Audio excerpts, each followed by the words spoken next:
And let's not forget though, for the journalists, since we're arguing about why journalists don't cover the 5%. The 5% though is on the street level. The journalists, black and white, but definitely black. I'm keeping it very real. Writing about hip hop music by the mid 90s, not early 90s, mid 90s already. By the mid 90s was a springboard to other things. I do this hip hop stuff. This is going to be a springboard for me to be part of BET's writing crew for this show. Okay. This is going to be a springboard for me writing in this bigger magazine here. Right. You know what I'm saying? Then that was like very intentional, you think? Absolutely. Absolutely. This was just a pit stop. This was a pit stop. So writing in hip hop magazines was minor leagues though. You know what I'm saying? So I'm writing in the magazines though. Nah, I'm not. I'm writing as a revolutionary. I'm writing like, this isn't the minor leagues though. This is the shit that I'm gonna take over, and we're gonna do this shit the right way. And this is the only shit that we need. This is the only shit I want to write. I don't want to write in fucking Vogue. I don't want to write about. I don't want to write in GQ. I don't want to go with the brothers that I was with there that decided to go make King magazine, which was a seminal magazine because it took porn and put it outside of the porn chamber in the magazine shop. Until you get King magazine, you don't see naked black females in the regular non-whore sections. You know what I'm saying? You don't see it.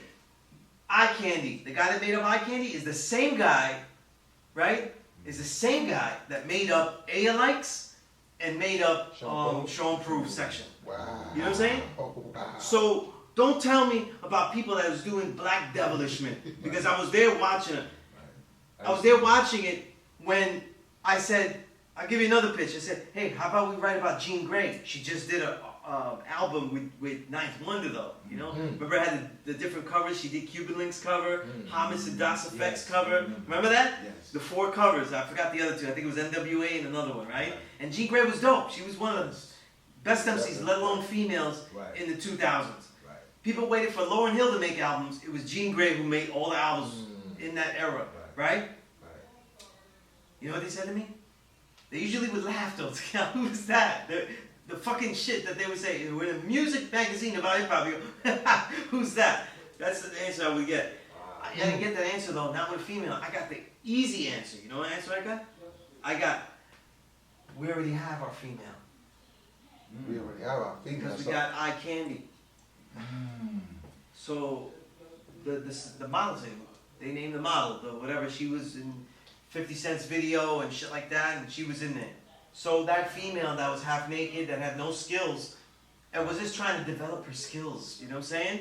Bare her skills to the world. She was bearing her skills to the world that was developing, right? She counted as an artist. You see what I'm saying? Okay. So they already had a female artist. And I was like, but by then though, I was already getting my paycheck. While I was there, I stopped. I would go home and not listen to music. Never happened in my life ever. Since my old earth bought me a Walkman, I have never not listened to music every free moment I have had a chance. You felt drained, basically. Yeah. Drained to this. I did listen to music though. I was in music magazines where I would write, because if Mecca knows, I would say, unless I'm writing about an album in hip hop, I listen to other music when I write. And I was listening to Kool and the Gang, and a well-seasoned journalist said, "Who's that?" I said, "Kool and the Gang." Mind you, it was the first album. You should know it's Kool and the Gang if I play the first album, because that's hip hop. Right? How many? It's too much. And you should know, right? And I said, "That's Kool and the Gang. Yeah, it's funk." And he said, "Wow, I thought they were a gangster rap group. Get it? Kool and the Gang." Wow. Yeah. So you had the bootleg Negroes up there. Bootleg, good word, because they were skilled. They no doubt, they were skilled. You know what I'm saying? They were skilled. They were skilled writers. They didn't make grammar mistakes, and they could manipulate grammar, right? So they could write black if they wanted to. It's not that they can't write black, but they weren't integrated in hip hop. So it was okay that hip hop didn't get the proper coverage, though. This was a stepping stone. So they were still culture vultures too, because they're not really. The way I'm gonna be fair to them. Some of these people became comedians. Some of them became other things. Some of them became entertainers. Some of them became writers in other fields. Some of them made books of other things, right? I will say this though, to be fair to them, right? Because some of them, they're good people. A lot of them are nice people. It's not like Trump here though, right? It's good people though, even though they violated the whole culture. It's good people, right? But the thing is when they were doing all that stuff, they really saw that they were just doing. First of all, their career was important to them, but they didn't realize how important it was when they wrote something. You know what I'm saying? And it impacted all the people. So when they looked at hip hop, they looked at it as like a black culture. But we do lots of black things. They didn't see it like the way we see hip hop, where if you talk about it wrong, it's going to affect the youngest people that we know. You know what I'm saying? The youngest people they know, the most street urchin people that we know. They didn't see it that way. Whereas me and Desan, when we're in that, that's the way we know it to be.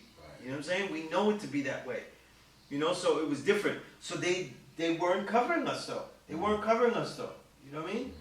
And a lot of the coverage of the 5% was more so a lot of white kids on the internet that were obsessed with Wu-Tang and obsessed with the lyrics and really wanted to know what these lyrics meant. Right. Yes. That's a fact. Yes.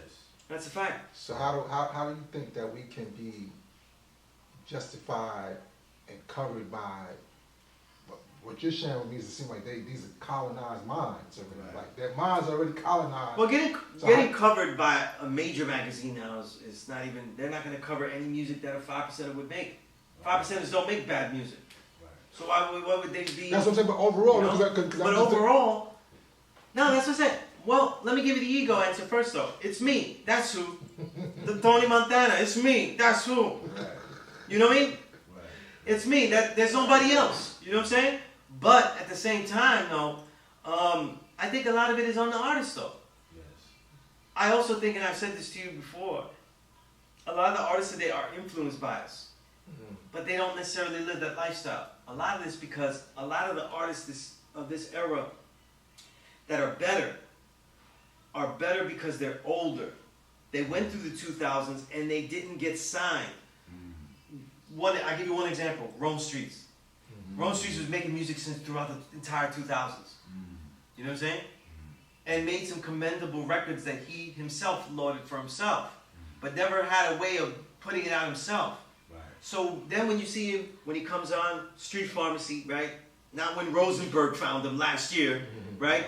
But with Street Pharmacy, it's like, wow, this is like refined, it's classic level stuff, it's high level, right? Just to start off like that. Because his other records are on SoundCloud, like you don't know the development, right? So they had that time to develop because they were being shunned by labels. What Out There With You God, Gold Chain Music. That's a story of Kay Burns. You know what I'm saying? Right. That's the story of Kay Burns. Kay Burns was the same. You know, he was in record labels, he was writing songs for other people, writing hooks, all that kind of stuff, but he just didn't get his break. But what he ended up doing was developing. So now you hear like a really refined MC. He's like, how did they develop like this? Right. Where they're so seasoned and they're so good at hooks and making songs. You know what I'm saying? Right. That's why. So if they are the 5%, they have to kind of also do that whole bio for themselves. Right. Because the other guys aren't asking. There's a lot of good journalists now. I like to talk shit, but there's a lot of good journalists. There's the Brothers Out in the Abyss podcast. There's white guys like Alex Kuchma that are very sincere up there. But they don't know this culture like that. Right. Because the good white journalists are. This is no knock. This is as real as it gets though. They're immersed in the MC, the hip hop artist. But they're not from where hip hop's coming from. Right. So they don't really know the cultures that are derived out there. Right. So if they interview Raz Fresco, it's going to be different than if I did it. Right. It's going to be totally different. Right. You know what I'm saying? They're not going to get that. If I interview SD9, it's going to be totally different than if they do. Right. You know what I'm saying? Right. Right? And so on and so forth. So I think that the artist that's 5% though needs to have kind of his own mental bio that he presents. You know? A lot of times you can't just, the artist that's 5%, I put it on them. You know what I'm saying? That they have to go in there and not just be like, what do you want to ask me? You know? They have to kind of steer the questions by answering the way that they see fit. Right.